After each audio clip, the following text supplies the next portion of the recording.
Assalamualaikum guys, selamat siang. Ini Mas Masinis ada di kantor, baru turun dinas. Dan hari ini Mas Masinis mau ngonten tentang banyak pertanyaan sih. Bang, kereta api itu pernah disabotase nggak? Bang, kereta api itu pernah dibajak nggak? Jadi pertanyaan itu banyak banget ada di komentar YouTube dan komentar di media sosial gue yang lain. Jadi gue hari ini mau bahas.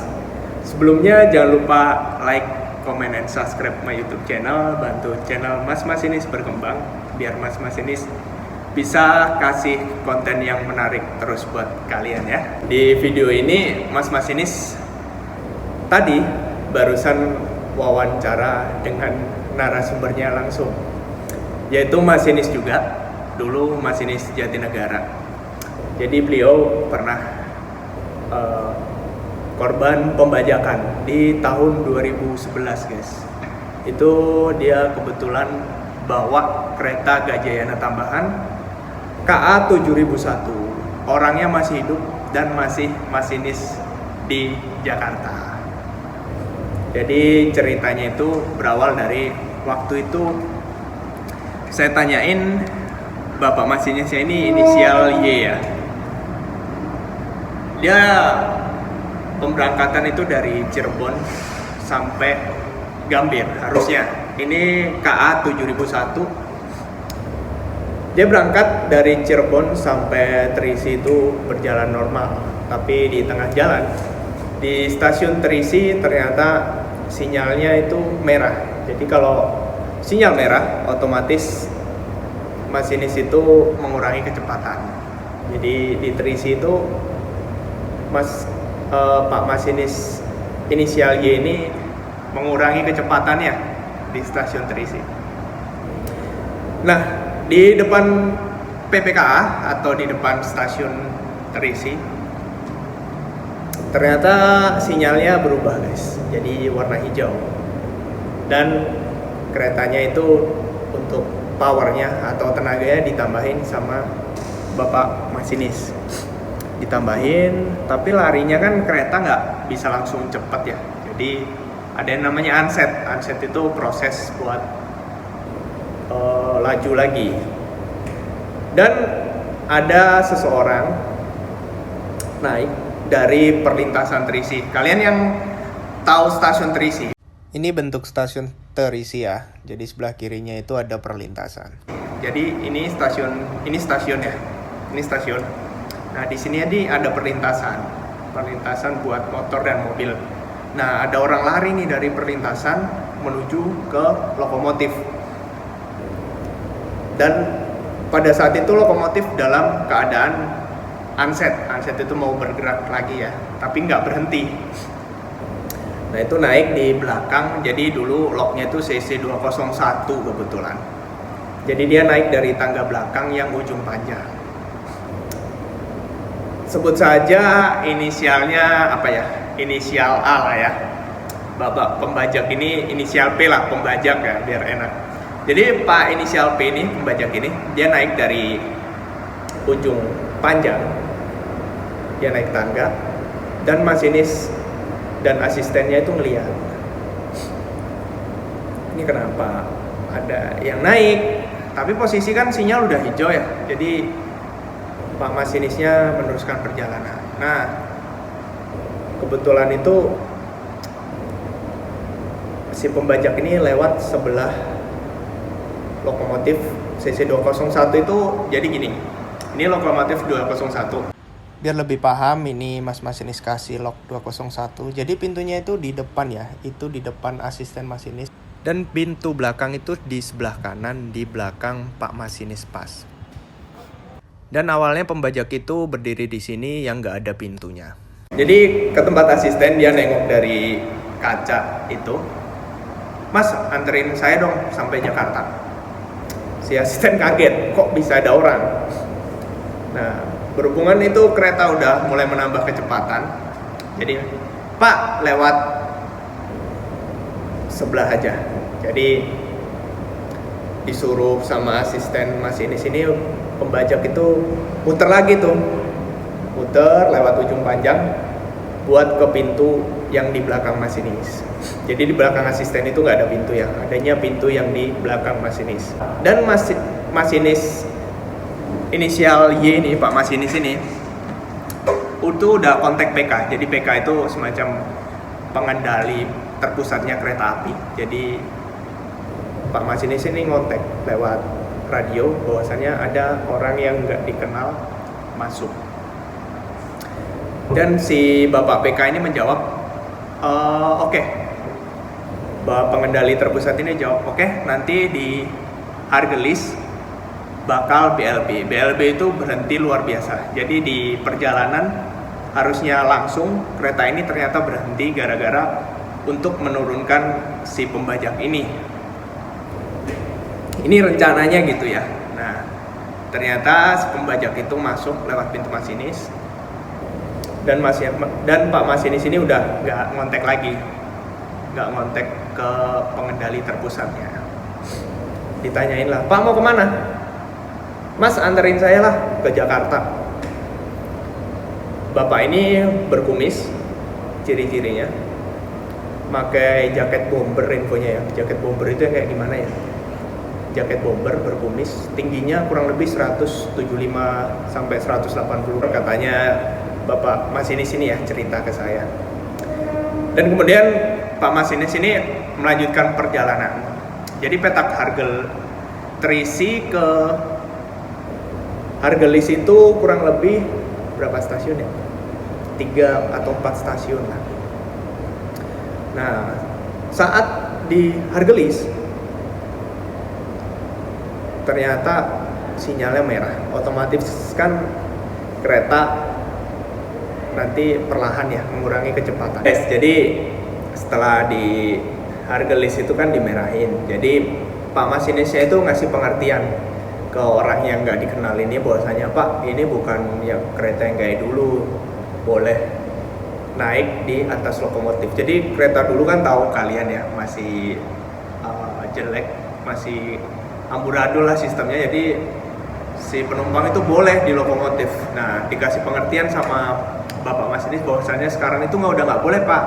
Jadi Bapak, mohon maaf saya turunin di stasiun Hargelis. Dan di situ guys, ternyata si orang nggak dikenal ini, di pembajak ini langsung nodongin pisau ke Bapak Masinis ini. Kaget Bapak Masinisnya. Sama pisau ukuran 25 sampai 30 cm.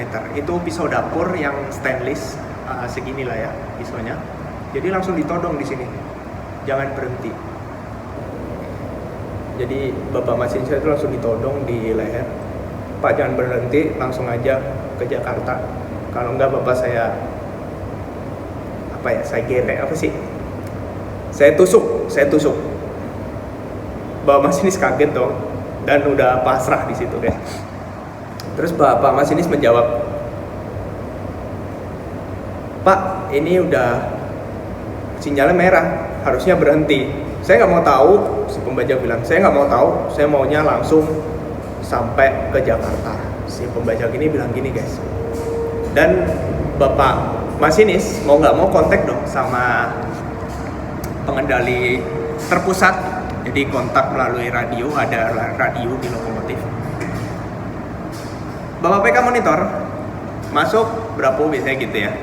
Masuk ya, jadi tadi untuk orang asing yang ada di lokomotif itu udah loncat Pak sebelum stasiun Hargelis.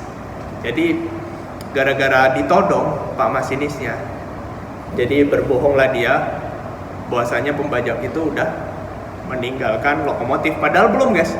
Padahal itu masih di situ dan masih nodong pakai pisau dapur itu yang stainless ukuran 25 cm, masih ditodong di sini. Dan saat udah deket Hargelis ternyata dihijauin dan Bapak Masinisnya itu gini ke petugas yang ada di stasiun Hargelis bahwasannya itu oke, aman gitu ya, aman. Tapi ternyata pembajak itu masih di sana guys ternyata, jadi aman. Bapak perasaannya gimana pas pertama ditodong? Saya kaget sih mas, tapi saya udah pasrah sih. Setelah ditodong itu saya dalam hati saya berdoa, ya Tuhan saya pasrah kalau emang hari ini saya diambil, saya siap.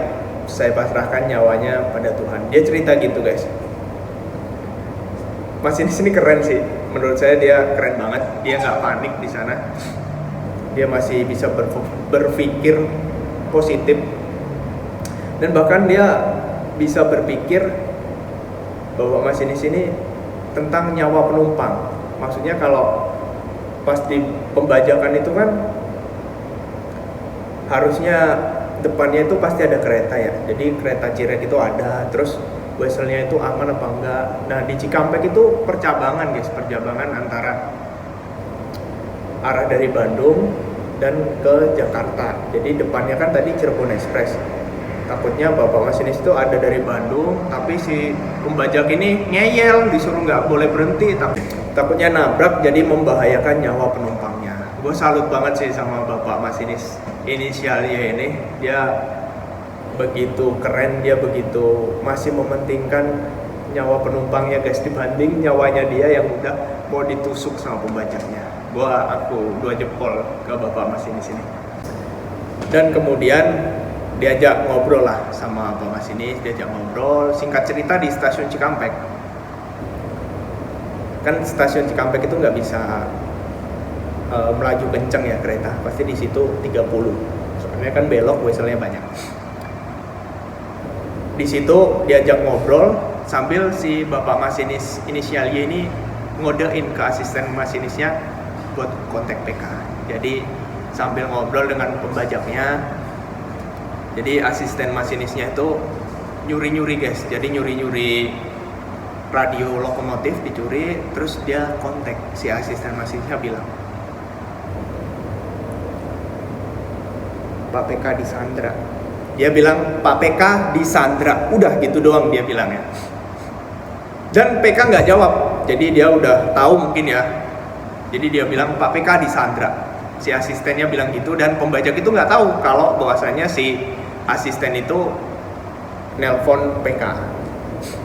Nah, dia melanjutkan perjalanan sampai Cikampek dengan todongan itu guys. Gua nggak tahu di posisi Pak masinisnya ya, pasti itu udah campur aduk lah, deg-degan. Kalau gua ya sebagai yang ditodong, pasti gua deg-degan, panik, bingung gua mau ngapain, karena ini pisau di sini terus dan di sini terus. Kalau dia berani ngontek PK atau melakukan hal mencurigakan, misal gini apa minta tolong keluar, bakalan ditusuk dia guys sama si pembajak ini. Dan kemudian sampailah di stasiun Bekasi. Di Bekasi itu harusnya berhenti, kereta Gajah ini harusnya berhenti, dan sinyalnya itu udah merah guys di sana. Sinyalnya merah, harusnya berhenti, dan di situ udah banyak petugas kayak polisi, tentara. Udah tahu kan, soalnya si asisten masinis itu udah bilang bahwasanya Pak, saya disandra.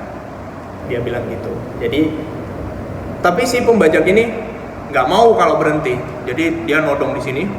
Jadi bajunya bapak masinis itu sampai sobek ya di sini, dan ada bekas luka lah di sini, soalnya itu pisaunya tajam banget. Jadi sinyal merah ini dilanggar, terus dilanggar sampai Jatinegara. Di Jatinegara sama guys, di situ juga ada pengawalan, udah ada polisi, ada tentara. Dan harusnya kereta ini kan ke Gambir ya. Jadi Gambir dan Pasar Senen itu jalannya beda, kayak cabang. Jadi kalau di rel itu Gambir ke kiri, kalau Pasar Senen itu ke kanan. Nah, itu sinyal merah harusnya berhenti juga di Jati. Ternyata nggak berhenti juga. Karena ditodong itu di sini, ditodong dia di sini. Itu masinisnya udah pasrah cerita. Dan akhirnya kereta itu yang harusnya ke Gambir, ternyata dia ke Pasar Senen dibelokin guys. Belok ke Pasar Senen. Jadi info dari Pak masinis ini, biar kalau berhenti itu sampai Priuk ataupun sampai Pasoso sekalian, biar aman gitu ya. Kalau ke Jakarta Kota kan takutnya rame, di sana banyak penumpang KRL, penumpang apa, jadi sekaliannya ke Priuk yang sepi atau ke Pasoso. Tapi ternyata di stasiun Pasar Senen orang TKA itu belakang ya. Jadi ada orang teknik, kondektur, masinis, asisten. Jadi yang di rangkaian itu ada orang teknik dan kondektur. Nah, si orang teknik ini dia narik tuas, guys. Jadi di rangkaian kereta itu ada tuas darurat. Kalau ditarik itu bakalan ngerem. Jadi semua rangkaian itu bakal ngerem. Cus. Itu masuk di jalur 4. Jalur 4 Pasar Senen. Masuk jalur 4 Pasar Senen, di situ udah rame pengawalan, maksudnya rame petugas, rame banget polisi dan tentara. Dan langsung aja Bapak masinis kan ditodong di sini nih. Dia dekep pisaunya gini, biar kalau ditusuk mungkin tangannya aja yang berdarah ya. Jadi dia dekap gini pisaunya. Dan kemudian ada Pak polisi dan Bapak tentara itu masuk buat ngamanin si pembajak ini. Nah, di situ udah agak lega nih Bapak masinisnya. Nah, ternyata setelah kejadian itu si Bapak masinisnya diperiksa di kantor polisi, diperiksa buat dimintain keterangan. Dan ternyata kronologinya ini pembajak, kenapa membajak? Ternyata dia punya bos di Hargelis. Di Jatibarang dia punya bos. Dan dia itu ternyata habis pesta, guys. Jadi infonya itu dia habis pakai narkoba. Jadi dia tuh lihat kerumunan itu kayak takut gitu. Jadi dia naik lokomotif. Gue nggak tahu ya. Jadi dia itu habis pakai narkoba, halusinasi atau apa, pokoknya dia lihat kerumunan itu takut. Jadi dia tahu-tahu naik ke lokomotif, dia minta disuruh dianterin ke Jakarta cepet-cepet, soalnya Jakarta itu rumah dia, ternyata dia orang Jakarta. Jadi motif pembajakan ini sebenarnya gara-gara dia pengaruh obat-obatan, jadi pengaruh narkoba sebenarnya. Jadi dia halusinasi yang gak jelas, dia panik sendiri, dan akhirnya si pembajak ini ditahan, guys. Dan puji Tuhan Bapak masinis ini selamat dan masih sehat sampai sekarang. Dan untuk Bapak asistennya udah pensiun ternyata, guys. Untuk Bapak asistennya udah pensiun, tapi untuk Bapak masinis yang dibajak itu masih sehat. Dan itu cerita pembajakannya, guys. Jadi ceritanya nggak lama-lama sih. Tapi kalau posisi gue di sana, gue bakal campur aduk sih. Coba kalian tulis di komentar kalau kalian di posisi Bapak masinisnya, apa yang kalian lakuin. Menurut saya masinisnya keren sih. Dia udah pasrah, dia nggak panik, dia ngelakuin sesuai prosedur. Kalau orang panik pasti udah ditusuk gitu, serius. Gara-gara masinisnya udah berserah aja lah, kalau hidup ya udah dia berserah pada Tuhan, makanya dia nggak panik untuk bisa ngendaliin si pembajak ini. Oke, ceritanya itu aja. Akhir kata, salam